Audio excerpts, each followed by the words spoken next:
Boa noite, meninas. Mais um fim de semana que passamos, mais uma semana que entramos e graças a Deus temos muito para louvar, temos muito para agradecer por tudo aquilo que Deus tem feito por nós. E o verso que eu vou compartilhar hoje é do meu super-herói. Todo mundo pensa em Sansão, Davi, Daniel, Moisés, mas o meu super-herói é o rei Ezequias. E hoje o verso, o profeta teve que falar esse verso para ele porque a situação não era legal. Ezequias era rei de Israel e ele estava tentando resistir na batalha contra o rei Senaqueribe, que era um rei da Assíria.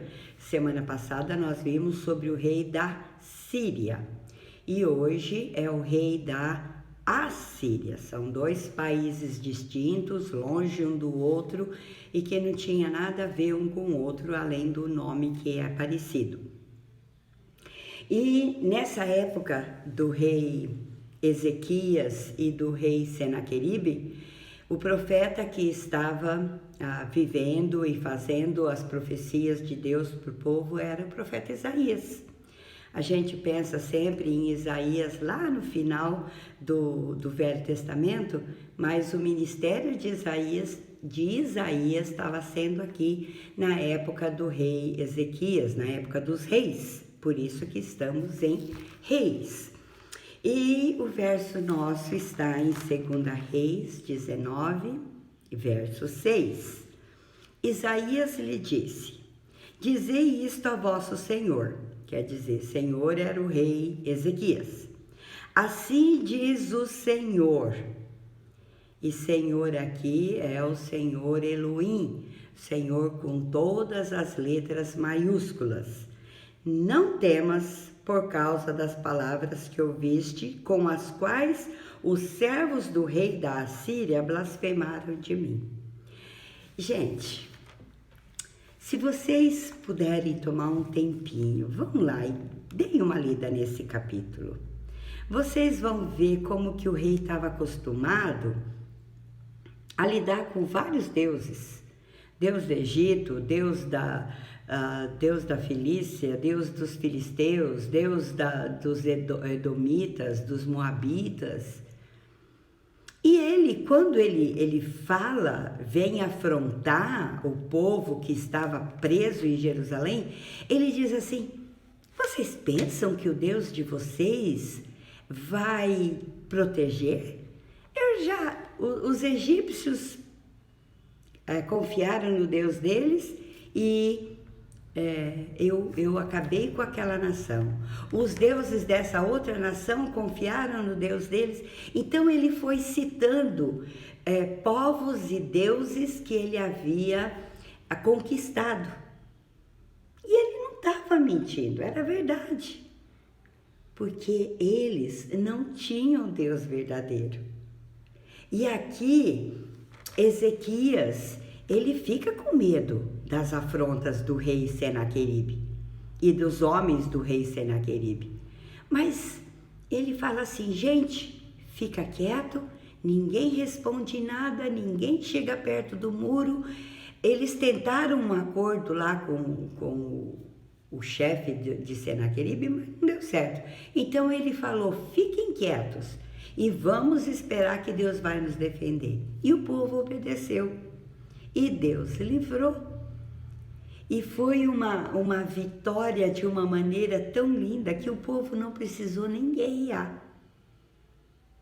Eles começaram a ouvir barulhos e acharam que era exércitos vindo de outros países para ajudar Israel, mas não era nada, era o próprio Deus com o seu exército. Aquele mesmo exército que apareceu lá na casa de Eliseu, lembram? De semana passada? Maiores que estão conosco do que os que estão com eles, que era o exército de anjos. Aqui também aconteceu a mesma coisa. Eles começaram a ouvir barulho, começaram a guerrear entre si e eles mesmos se mataram. E sabe de uma coisa?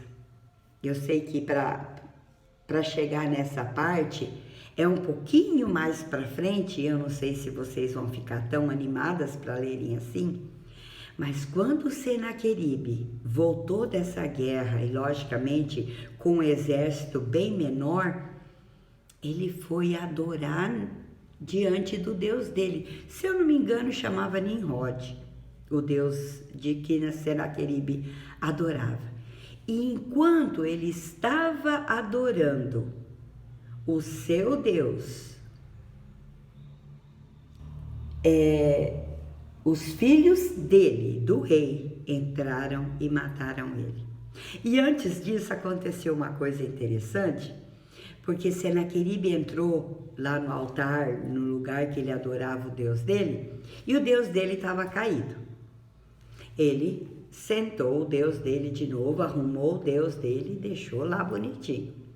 Depois, ele veio no outro dia e o rei estava caído de novo.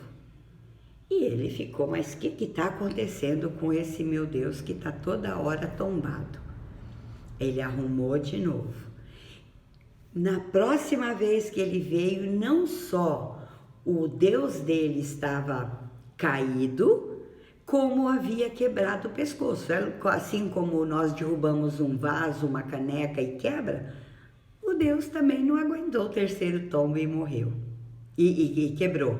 E enquanto ele estava adorando esse Deus quebrado, os filhos dele, 2 filhos, entraram onde ele estava e mataram ele. Ele afrontou a pessoa errada. Ele achou que ia ser igual os outros deuses que ele havia conquistado e os deuses não fizeram nada. Mas é uma prova de que o nosso Deus é um Deus vivo, um Deus verdadeiro, um Deus que defende os seus filhos. Não é gostoso ouvir isso? E Senaqueribe, é tão linda a história dele, como que ele resolveu confiar no que Isaías estava falando.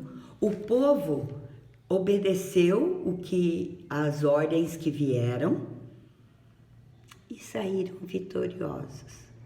E o rei Senaqueribe foi morto de frente ao altar do seu Deus. Então, gente, nós não adoramos um Deus de barro. Nós não adoramos um Deus que cai e se você não levantar, ele fica lá.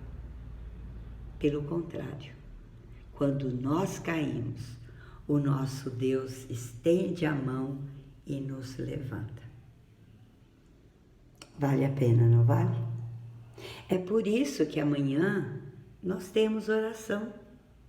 Porque esse Deus vivo que nos levanta, que nos socorre, ele está querendo ouvir as nossas preces, as nossas súplicas. E é uma pena que só um grupo tão pequeno de mulheres vem. Agora nós estamos alcançando a base de 6 mulheres, porque tem algumas de outras igrejas que estão vindo orar conosco. Mas Deus tem respondido nossas orações. Então, eu quero desejar que todas tenham uma ótima semana, que Deus abençoe, se cuidem. A Covid está novamente dando o ar da graça. Temos algumas pessoas da nossa igreja com Covid. Não queremos ter que fechar tudo, não queremos ter que voltar a usar máscara, mas temos que nos cuidar. Então, tenham todos uma boa semana e que Deus nos abençoe. Tchau.